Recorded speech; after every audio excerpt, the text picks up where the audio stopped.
So first, I just want to thank you all very much for being here. I know that we're all struggling to kind of figure this all out, and hopefully it's not going to be too much longer before we can get back to our regular, normally scheduled life.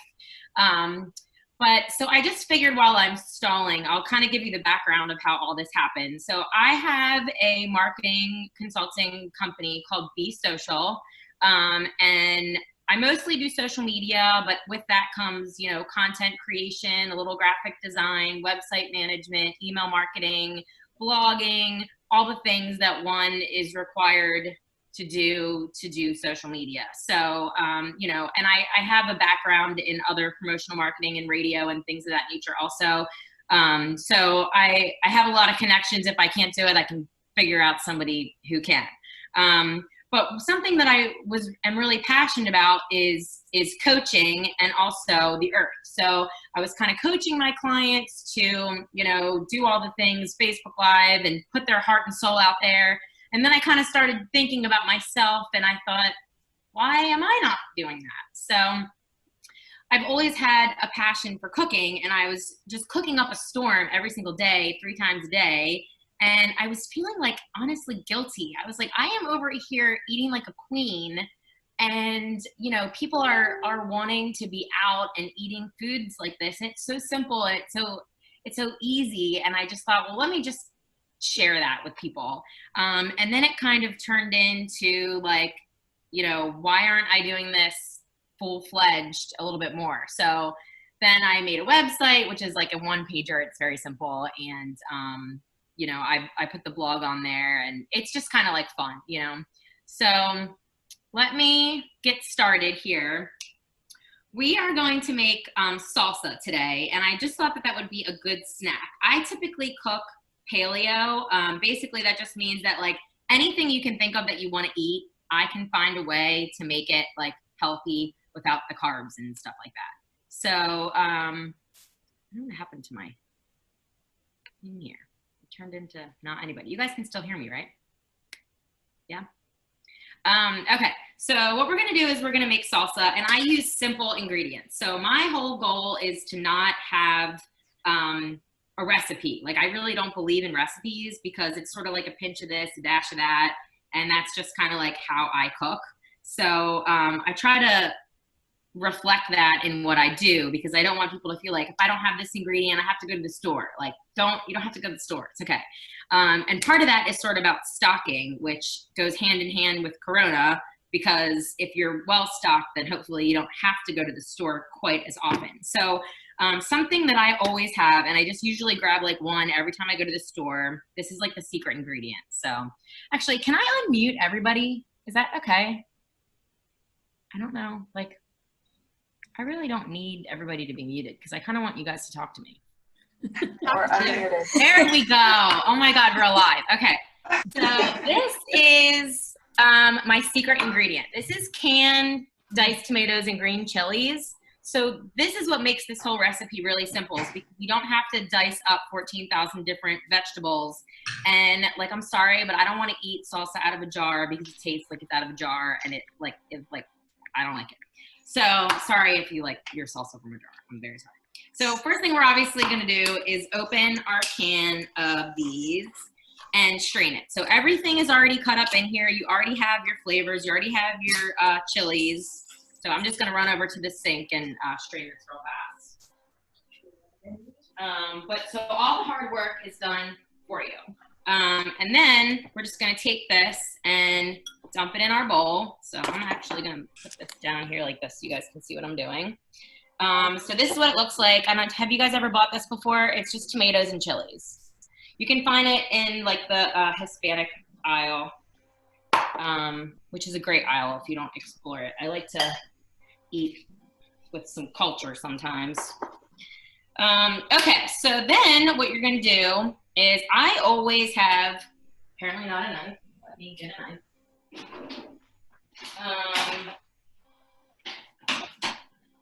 And what I like to do is I always like to have red onions in my pantry,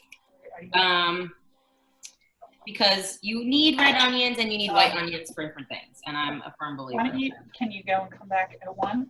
Can you hear me? Yes. Yep. Okay. This is why we muted everyone. Oh, gotcha. So first thing we're gonna do is dice everything up. I like to kind of keep things a little bit smaller because I don't like to have like a big hunk of onion at any point. So I dice it up pretty small. Then I'm gonna put it all back together. And obviously you wanna make sure your vegetables are pre-rinsed and all that good stuff, especially now.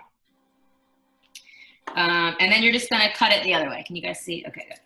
So, and I'm like self-taught cook, so like I don't know if people, I mean, my mom sort of taught me how to cook basically by telling me to get out of the kitchen, but I ate the food, so I know what it was supposed to taste like if you made it correctly, I guess. So I got sort of spoiled in that regard because my mom is a fantastic cook. She's had a catering business, a diner, so I really grew up in the food industry, which is appropriate for what I'm going to talk about after this. But okay, so you're basically just going to take your onions and chop them up. And then you're going to add them to your mixture here. And I have some onions that I already chopped up, but I was having so much fun on my breakout session that I don't know what the heck I did with them. Oh, they're right in front of my face. Okay. So I already have some white onion already chopped up. Add that. And then the rest is honestly pretty much like optional. So obviously, if I could have fresh cilantro, that would be my #1 pick, but I don't have that right now. So I'm gonna add cilantro. And I would say like for however much this is, maybe like half a tablespoon. Does that look like half a tablespoon?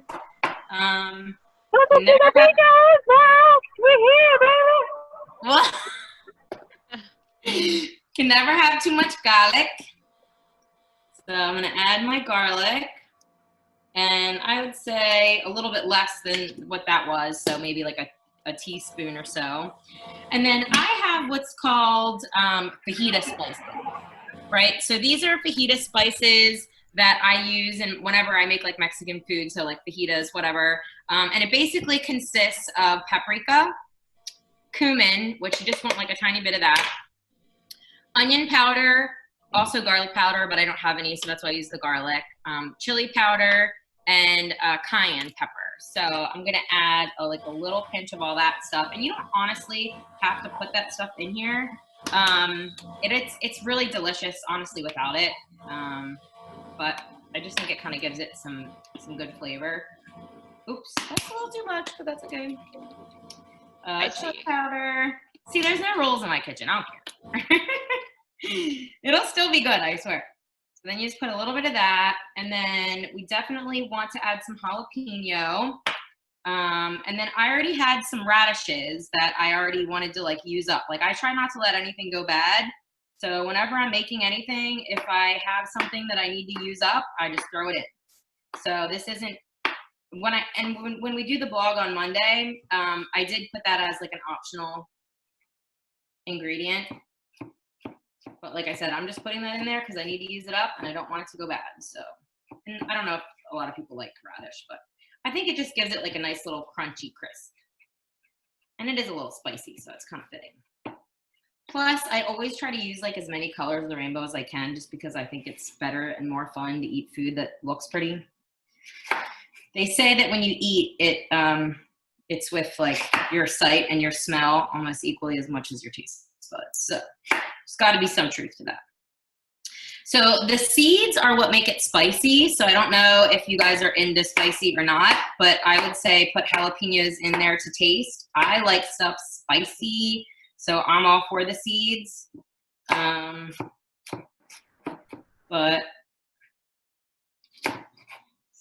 And you'll see like this is literally going to be done after this. All we're going to do after we add these jalapenos is add some lime juice. So just chopping this up right here.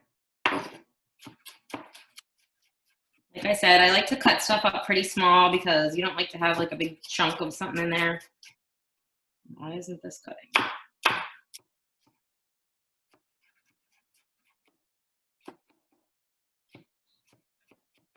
Okay. All right, so now we're gonna add this. Can you guys see that? Let me get I always like to add a little dash of pepper and a little sprinkle of salt. And then we get a lime. I will say if you have fresh cilantro, that does make a big difference. Because, I mean, who doesn't love fresh cilantro? Although, some people say cilantro tastes like a stink bug. And my ex-husband told me that and kind of ruined cilantro for me. Because it's genetic too. Some people kind of does. I think it's genetic too. Some people, they have a genetic predisposition. I've heard that. To hate cilantro. So. I've heard that. I think it's just like someone tells you it tastes like a stink bug and you're like, oh, snap, I found it up. Well, I've eaten a stink bug before, so it's better than Ew. Was an accident.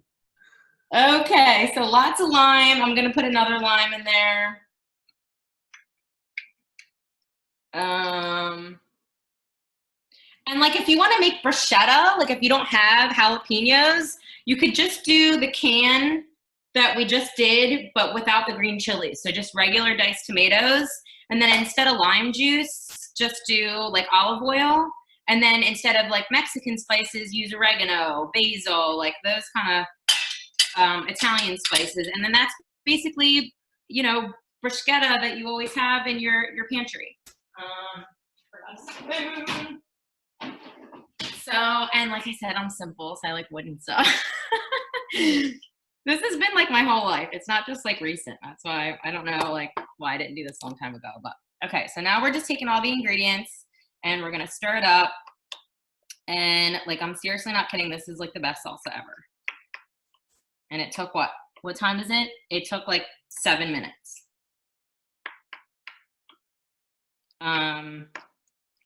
And I don't know, like whenever I make stuff and I cut stuff up, I just throw it all in a little container so it stays fresh. Like honestly, I would add a little bit more jalapeno because you can tell there's like not enough green, but for the sake of keeping us all from watching me do this for forever. And then, like I said, I like to make stuff Pret. So I'm gonna put it in this little cup. And I just found out this company, they're called Sweeze, but they're so awesome. Whenever you buy something, they send you something for free. All you have to do is like send them a Facebook message. So every time I get something, like I got this awesome butter thing. So this is like a great debate, right? Do you keep your butter in the fridge or do you keep it in the microwave? And this allows you to keep it fresh on the counter. And then they sent me a butter spreader. It's like amazing. Anyway, put this in like a pretty little dish. And then obviously we have our chips. So I'm gonna put them in a dish. And then I like to always give a little garnish. So now we have our yummy salsa and some chips to enjoy the rest of our conference. Little snacky poo for everybody. Super simple, right? Like the ingredients are all just right there, waiting to be used, chopped up and thrown in a bowl. So does anybody have any questions? Is it better to let it sit for a day for the flavors to blend, or do you eat it right away? Nah, just eat it. It's good. Yep, ready to go. I'm sure it'll be better like as you wait, but eat it now.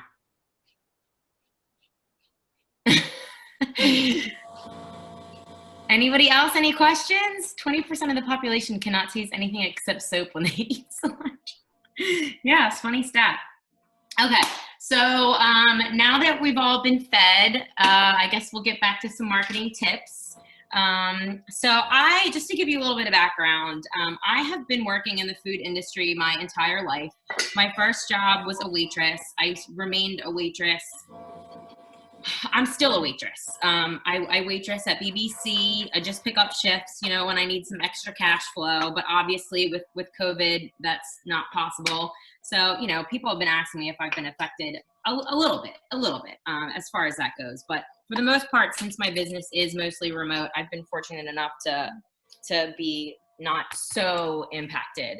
But so I do feel like I have some expertise in this field, like I said, because I've been in the food industry for a long time. I've been on both sides. I've done social media for some restaurants. My mom has been in the food industry. So, you know, it is kind of like part of my heart and soul. So I'm going to try to give you guys some gold today. I don't think we actually have, do we have anybody that works in the restaurant industry? That's a restaurant owner? So, I mean, you can pretty much apply these to other industries as well. But so the first thing that you really want to do with any business is communicate. Like communicate. So I'm calling that Operation Stay Engaged, right? So, you know, the worst thing, my dog is growling at me because he wants to go out. So the worst thing that you can do is just kind of like not do anything right now and leave everybody wondering what's going on. So number one is communication and just how do you do that, right? So signage is the biggest thing. So if I pull up, are you open, right? And you know, I don't care if you make the sign or you get it made or whatever, but you know, try not to have it be faded at this point. If you drew it, you probably need to redo it. Hold on one second. Yeti, come here. Where are you? How's that?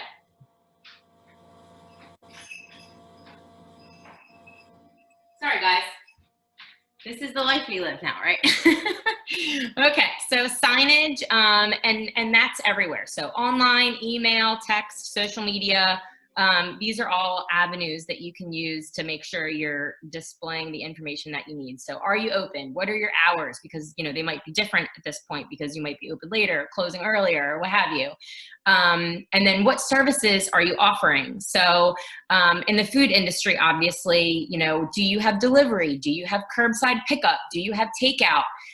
If you're doing takeout, little things that you can do to help cut your costs and save the environment a little bit, is ask, you know, do you want to go napkins and cutlery and condiments and things like that? Because, you know, there's been a time where I needed it and I didn't get any. And then there was also a time where I was just bringing it back to my house and I didn't want it. So, you know, there's no sense in wasting it if people are just gonna, you know, throw it away or what have you, or if they need it and then they don't have it and then they have to come back. So,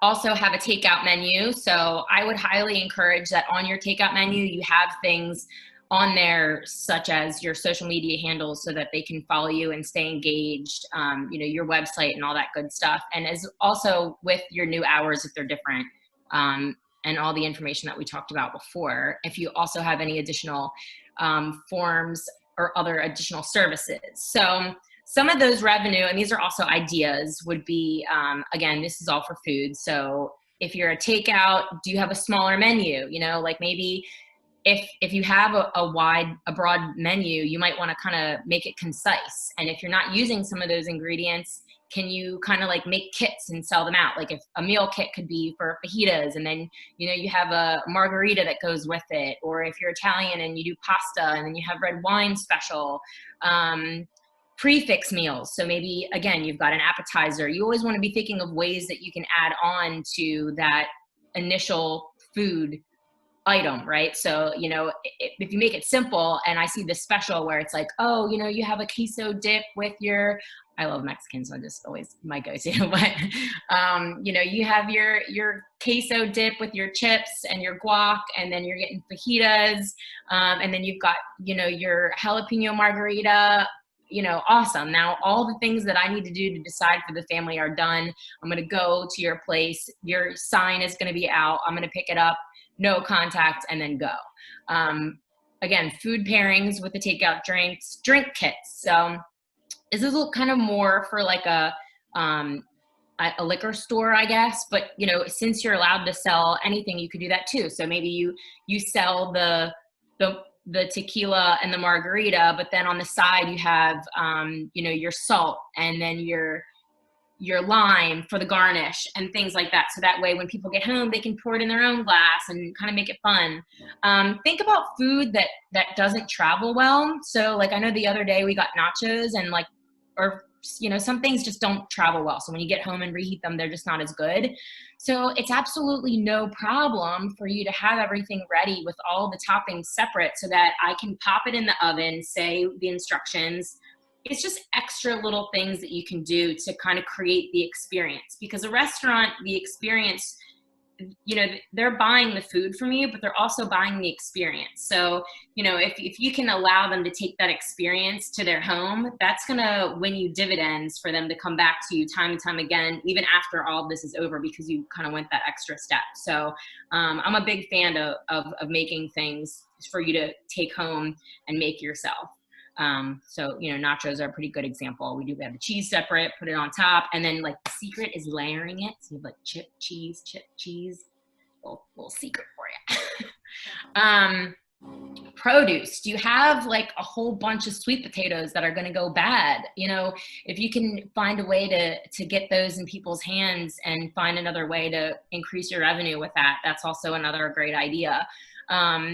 Theme kits for virtual parties. So my sister is having a baby shower on Sunday. You know, if we had more people that were local, it would be cool if we could do like, you know, a drive-by thing, and then we had, you know, a kit for people to eat for these virtual parties. What else? Gift cards. Do a gift card promo, you know, 10% off. So that way, the more they spend, the more they save. So that way, when this thing is all over, they can come in and be enjoying your services and your food and your atmosphere like they were before at a lesser price. What other things can you sell, right? Like, do you have t-shirts? Do you have glasses? Do you have hats? You know, people want to support their favorite restaurant. No one wants to see any of their local businesses close.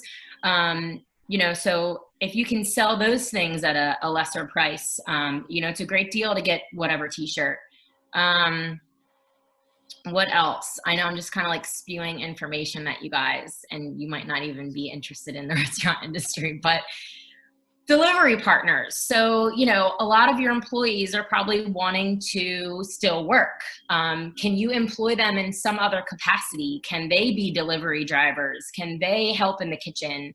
A lot of servers and people in the food industry have a lot of other talent. So, you know, utilize them. As Gabby was talking about before, this is a perfect time to start a blog. Whatever, you know, kind of business that you have, whether it's food industry or not, there's somebody that works for you that is probably a pretty good photographer, a pretty good writer, a pretty good, you know, painter or decorator. Maybe you can kind of take that opportunity to deep clean and really think about things that you don't normally have time to do. In this case, you know, I was kind of talking about delivery. So can you use DoorDash, Grubhub, Uber Eats, things like that? And, you know, Gabby touched on this too. It's all about community impact right now.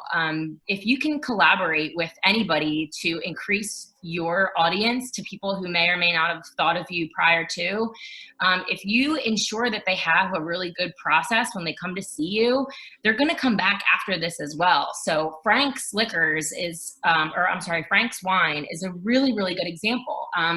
He basically took the opportunity to partner with bartenders who all have a fantastic following and got a portion of their profits donated to the bartender specifically to help them, as well as the restaurant that they're working from. So, you know, if you're someone that loves Trolley Square and you've never been to Frank's and you had a really great touch-free experience, you're probably going to go to Frank's a couple of times. I know Swig over on 202 is doing a similar thing. So, you know, there's plenty of ways that you can help a community in light or with, you know, the COVID experience in mind, or, you know, the COVID pandemic in mind, while also not necessarily promoting yourself. You know, you're still giving back, but it's kind of like a win-win situation.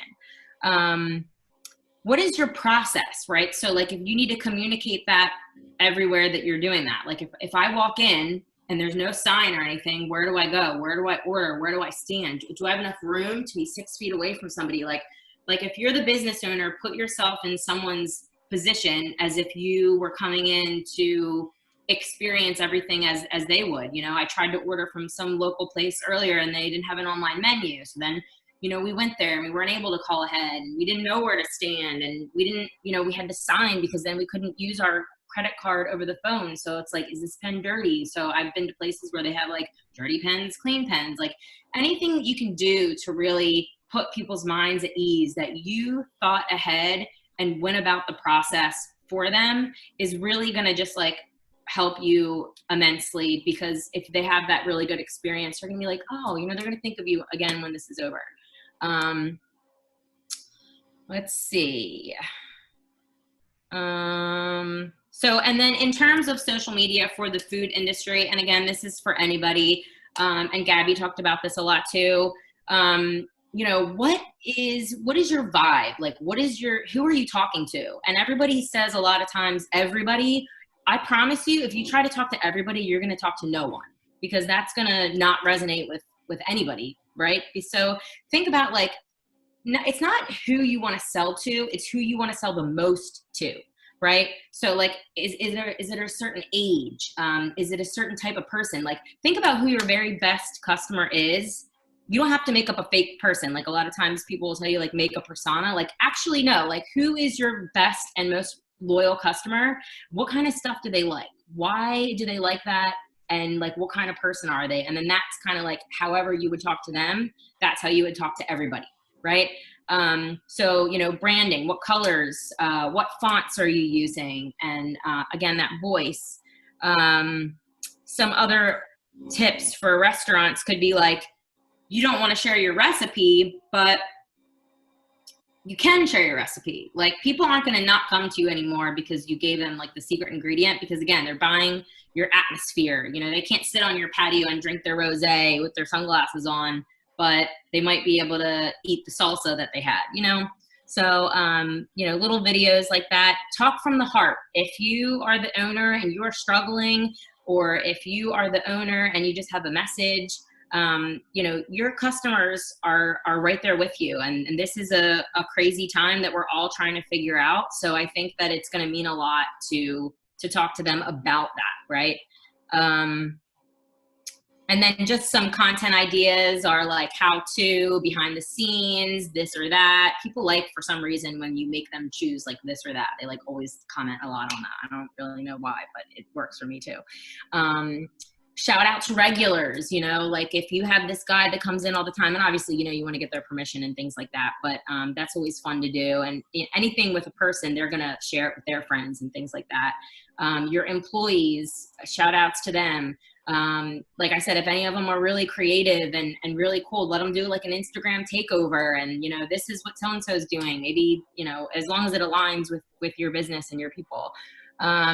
You could do a contest, you know, and you have to be careful. Like, I'm not saying that, you know, you want to go crazy with all this kind of stuff, but if you want to do a contest, you know, maybe they get a free family meal delivered, you know, maybe they get a t-shirt, maybe they get, you know, a gift card or whatever. And also, so while you're really, maybe not really slow, but maybe if you are slower, take this time to kind of like think about on a high level what your restaurant is all about. You know, can you get the employees in there to deep clean the kitchen or deep clean the basement, go through the lost and found, deep clean the office? Do you want to redecorate? You want to do some painting? You know, like I said, utilize your employees' skills, maybe give them a survey and find out what people are really good at. Work on a new menu, and just think about your marketing in general aside from this. Even if you don't implement the plan until later, get that vibe, the voice, the brand, your persona, all that stuff. You know, if you don't have that stuff in place, now is a great time to, you know, make that happen. And then I just wanted to close with like, if this happens again, which, you know, there is a fear that if we all go out there and finally be humans again and interact with one another, that we might get a second wave. So just keep that in mind and just kind of think about what might you do differently and what might you be able to do, you know, maybe better, or what have you learned from this whole experience? You know, And now it's only 12:30 and I just gave you all that information. Does anybody have any questions?